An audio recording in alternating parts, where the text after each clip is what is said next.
Le grand derby du football du Bénin entre les Buffles du Borgou et les Panthères de Djougou une fois encore tourne à l'avantage des verts et blancs.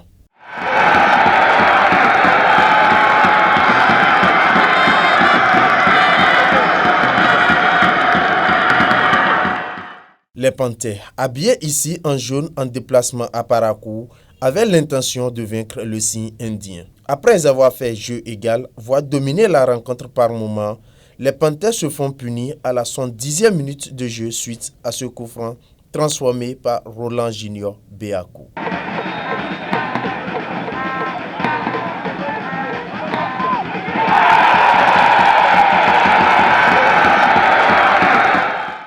On avait cette victoire en tête depuis avant-hier.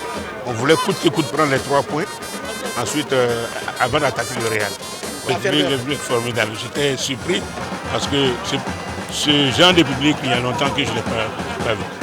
Disons, en Côte d'Ivoire, on n'a pas ce public. Voilà, mais ici, à Parakou, c'est pas possible. J'étais surpris parce que je suis arrivé du centre de tard.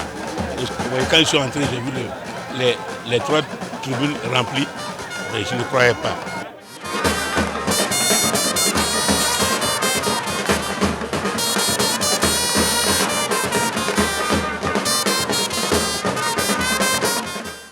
C'est une grosse désillusion pour les Panthères qui, à défaut de gagner, tenaient le point du match nul.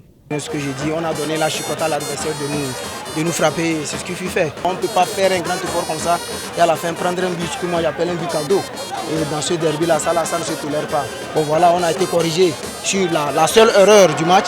Bon, on ne peut que en tirer des renseignements pour les prochaines éditions. Félicitations aux Buffles, ils n'ont pas démérité et du courage à nous. Un derby se gagne au-delà du jeu. D'où ces enseignements des analystes sportifs qui ont suivi ce choc depuis les travées du stade municipal de Parakou. Déjà faire un petit coucou au public qui sont vraiment venus supporter les équipes. Et on était vraiment dans un derby de grande envergure, et il faut vraiment l'avouer. Je n'étais pas pareil. C'était tellement intense, les lignes étaient complètement réduites. C'était à peine de voir une équipe de faire une combinaison de plus de 4-5 passes. Et déjà, vous pouvez voir que l'enjeu était vraiment de taille. Après, comme on dit, les plus préparés et les meilleurs ont toujours su comment tirer l'épingle du jeu. C'était purement tactique.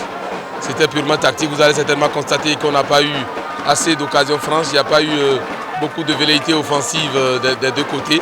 Et le dénouement du match, c'était sur un coup de pied arrêté. Et donc, un peu pour vous dire que les deux équipes étaient bien préparées pour cette rencontre.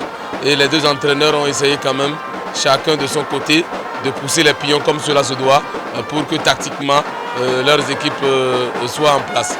Mais je crois que la victoire est allée du côté de l'équipe qui avait plus de chance et qui était plus déterminée, l'équipe des Buffles du Borgou. Fini l'acte 1 de ce derby du Septentrion. Place à la match retour dans quelques semaines dans le chaudron du stade Atchokouma de Djougou avec, là encore, une explication autre que celle de Parakou. Abonnez-vous à la chaîne MP Vision TV et activez la cloche de notification pour ne plus rater nos vidéos.